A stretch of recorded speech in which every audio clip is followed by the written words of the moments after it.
लोकसभा चुनाव का बिगुल बज चुका है और इसमें जो अलग अलग सीटें हैं उन सब सीटों पर घमासान भी जारी है।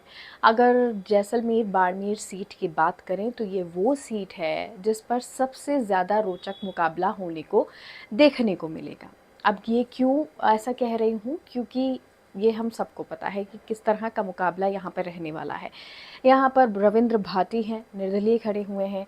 वहीं उम्मीदाराम बेनीवाल जो कांग्रेस से खड़े हुए हैं और कैलाश चौधरी जो बीजेपी से प्रत्याशी उतारे गए हैं, क्योंकि कैलाश मेघवाल पहले भी बीजेपी से प्रत्याशी उतरे थे, केंद्रीय मंत्री रह चुके हैं। एक बार फिर से बीजेपी ने अपना विश्वास उन पर जताया है। तो वहीं उम्मीदाराम बेनीवाल वो आरएलपी से आए हैं और अब उनको कांग्रेस में ले लिया गया। वहीं उसके बाद जो घमासान है वो चुनौतीपूर्ण है। लेकिन अब सवाल यही है कि क्या बाड़मेर जैसलमेर में जिस तरह का माहौल बना हुआ है, रविंद्र भाटी निर्दलीय चुनाव लड़ने वाले हैं और उनके चुनाव लड़ने से बीजेपी कांग्रेस पर कितना असर पड़ेगा? यकीनन बहुत सारा असर ये पड़ने वाला है।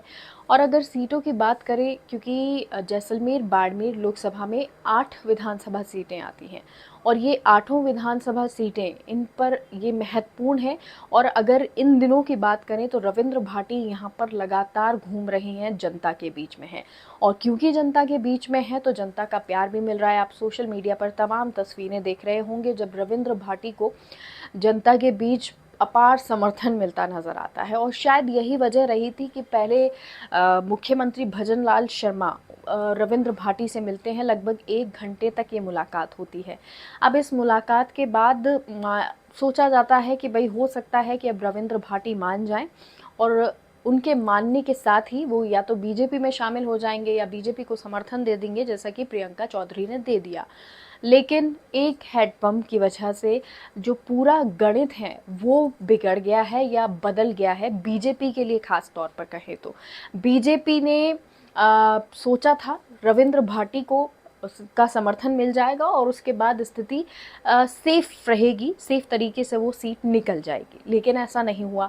अब रविंद्र भाटी लगातार जिस तरह से सभाएं कर रहे हैं, लोगों के बीच में जा रहे हैं, रोज वीडियोस डालते हैं, उसके बाद ना सिर्फ राजस्थान के शीर्ष नेता बल्कि दिल्ली में बैठे हाई कमान को भी शायद चिंता सता रही है, या यूं कहें कि वो भी इस स्थिति पर नज़र बनाए हुए हैं।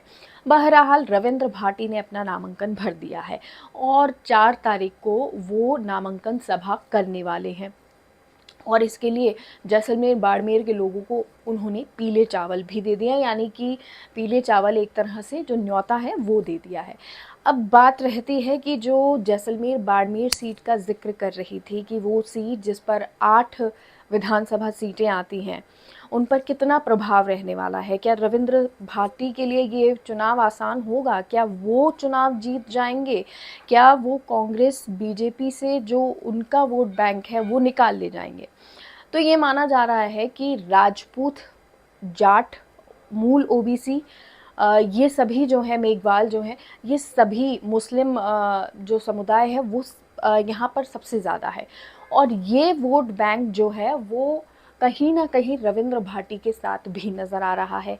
लेकिन बीजेपी के साथ में, क्योंकि कैलाश चौधरी को प्रियंका चौधरी का साथ मिल गया है, प्रियंका चौधरी जो निर्दलीय चुनाव लड़ी थी और अब उनके गिले शिकवे कैलाश चौधरी से ख़त्म हो गए हैं। अब ये जो गिले शिकवे ख़त्म हो गए हैं, क्या कैलाश चौधरी को प्रियंका चौधरी का समर्थन मिलने से, साथ मिलने से कुछ बाजी पलटेगी, या रविंद्र भाटी जिस तरह से तेज़ी से आगे बढ़ रहे हैं, जो तस्वीरें दिखाई दे रही हैं, उन तस्वीरों से जो समीकरण है वो जो बदल रहा है वो वाकई में बदल जाएगा? ये देखना होगा। रोचक स्थिति ज़रूर अब बन चुकी है।